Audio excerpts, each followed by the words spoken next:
James Anderson की घोर बेइज्जती। आईपीएल के बाद एक और लीग में भी रह गए अनसोल्ड। क्या आपने कभी सोचा था कि दुनिया के सबसे महान तेज गेंदबाजों में से एक, जिसने 700 से ज्यादा विकेट अपने नाम किए हों, जिसे क्रिकेट इतिहास का एक जीवंत अध्याय माना जाता हो, उसे इस तरह नजरअंदाज कर दिया जाएगा? आईपीएल 2025 की नीलामी में जेम्स एंडरसन को कोई भी खरीदार नहीं मिला और यह क्रिकेट जगत के लिए किसी बड़े झटके से कम नहीं था। लेकिन जो हुआ वो यही नहीं रुका। अब 100 लीग में भी जेम्स एंडरसन को कोई खरीदार नहीं मिला और इस खबर ने क्रिकेट के फैंस को हैरान कर दिया है। क्या 20 साल से ज्यादा के शानदार करियर के बाद जेम्स एंडरसन के साथ ऐसा बर्ताव सही है? क्या आईपीएल और द 100 की फ्रेंचाइजियों ने गलती कर दी या फिर इसके पीछे कोई और बड़ी वजह छिपी है? आज के इस वीडियो में हम इसी मुद्दे पर विस्तार से चर्चा करेंगे। हम जानेंगे कि आखिर क्यों एंडरसन को लगातार 2 लीग्स में अनसोल्ड रहना पड़ा। क्या उनकी उम्र उनके खिलाफ जा रही है या फिर टी20 क्रिकेट में उनकी जगह अब खत्म हो चुकी है? तो इस वीडियो को अंत तक जरूर देखिए, क्योंकि आज हम आपको वो सब बताएंगे जो शायद आपको कहीं और सुनने को ना मिले। आईपीएल 2025 ऑक्शन में जेम्स एंडरसन की अनदेखी। क्या यह सही फैसला था? जब आईपीएल 2025 की नीलामी हुई तो सबकी निगाहें उस लिस्ट पर थीं जिसमें दिग्गज खिलाड़ी बिकने वाले थे। लेकिन जब जेम्स एंडरसन का नाम आया तो पूरे ऑक्शन हॉल में सन्नाटा छा गया।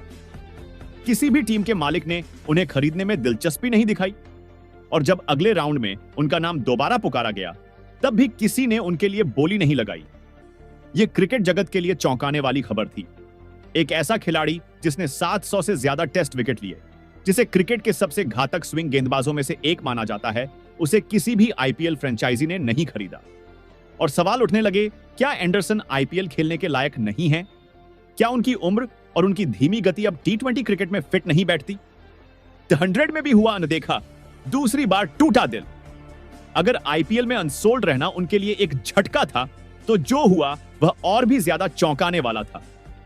एंडरसन ने इंग्लैंड की टी20 लीग एट 100 में अपनी किस्मत आजमाने की कोशिश की, लेकिन यहां भी उन्हें कोई खरीदार नहीं मिला। 5 अगस्त से शुरू हो रहे इस टूर्नामेंट में दुनिया के सबसे बेहतरीन टी20 खिलाड़ी खेल रहे हैं, लेकिन एंडरसन उनमें से एक नहीं होंगे। अब सवाल यह उठता है कि आखिर ऐसा क्यों हुआ? क्या फ्रेंचाइजियां सिर्फ युवा तेज गेंदबाजों पर दांव खेल रही हैं? या फिर एंडरसन की छवि सिर्फ टेस्ट क्रिकेट तक सीमित रह गई है? क्या एंडरसन खुद को टी20 क्रिकेट के अनुकूल नहीं बना पाए या फिर टीम मालिकों ने उन्हें कम आंका? क्या एंडरसन के करियर का अंत हो चुका है? एंडरसन का करियर किसी प्रेरणा से कम नहीं है। 2003 में इंग्लैंड के लिए डेब्यू करने वाले इस तेज गेंदबाज ने 188 टेस्ट मैच खेले और 704 विकेट अपने नाम किए। वनडे में भी उनका प्रदर्शन शानदार रहा, जहां उन्होंने 194 मैचों में 259 विकेट चटकाए। लेकिन जब टी20 क्रिकेट की बात आती है तो एंडरसन की स्थिति अलग नजर आती है। उन्होंने अपने पूरे करियर में सिर्फ 19 टी20 इंटरनेशनल मैच खेले और 18 विकेट ली। यही वजह है कि जब टी20 लीग्स की बात आती है तो फ्रेंचाइजियां उन्हें ज्यादा तरजीह नहीं देती।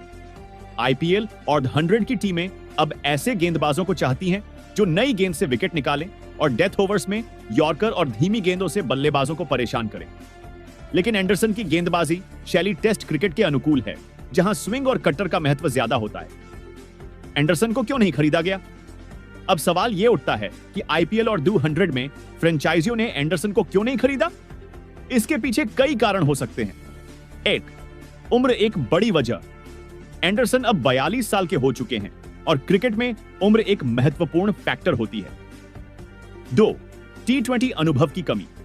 उन्होंने अपने करियर में बहुत कम टी20 क्रिकेट खेला है और फ्रेंचाइजियां अनुभवी टी20 गेंदबाजों को प्राथमिकता देती हैं। 3. डेथ ओवर्स की कमी। एंडरसन मुख्य रूप से नई गेंद के गेंदबाज हैं, जबकि टी20 में टीमें ऐसे गेंदबाजों को चाहती हैं जो पावर प्ले और डेथ ओवर्स में भी असरदार हों। 4. युवा खिलाड़ियों पर दांव। टीम मालिक अब युवा तेज गेंदबाजों पर ज्यादा ध्यान दे रहे हैं जो लंबे समय तक टीम के साथ रह सकते हैं। क्या एंडरसन को यह अपमान सहना पड़ा? भले ही एंडरसन को इन दोनों लीग्स में खरीदार नहीं मिला, लेकिन इससे उनके शानदार करियर की चमक फीकी नहीं पड़ती। 700 से ज्यादा विकेट लेना हर किसी के बस की बात नहीं होती और एंडरसन का नाम हमेशा क्रिकेट इतिहास में सुनहरे अक्षरों में लिखा जाएगा। हालांकि अगर वो अब भी क्रिकेट जारी रखना चाहते हैं तो उन्हें अपनी गेंदबाजी में बदलाव करने होंगे। अगर वो टी20 क्रिकेट में वापसी करना चाहते हैं तो उन्हें अपनी यॉर्कर, स्लोअर बॉल और डेथ ओवर्स की गेंदबाजी पर काम करना होगा। दोस्तों, यह सच है कि क्रिकेट एक बिजनेस बन चुका है और आईपीएल जैसी लीग्स में उम्र और फिटनेस को बहुत तवज्जो दी जाती है। लेकिन जेम्स एंडरसन जैसे दिग्गज खिलाड़ी के साथ ऐसा होना थोड़ा हैरान करने वाला जरूर है। क्या फ्रेंचाइजियों ने सही फैसला किया या फिर एंडरसन को एक आखिरी मौका मिलना चाहिए था? आपका इस पूरे मुद्दे पर क्या कहना है? क्या आपको लगता है कि एंडरसन को एक और मौका मिलना चाहिए था, या फिर टीमें सही कर रही हैं कि वो अब नई पीढ़ी के गेंदबाजों को आगे बढ़ा रही हैं? अपनी राय हमें कमेंट में जरूर बताएं।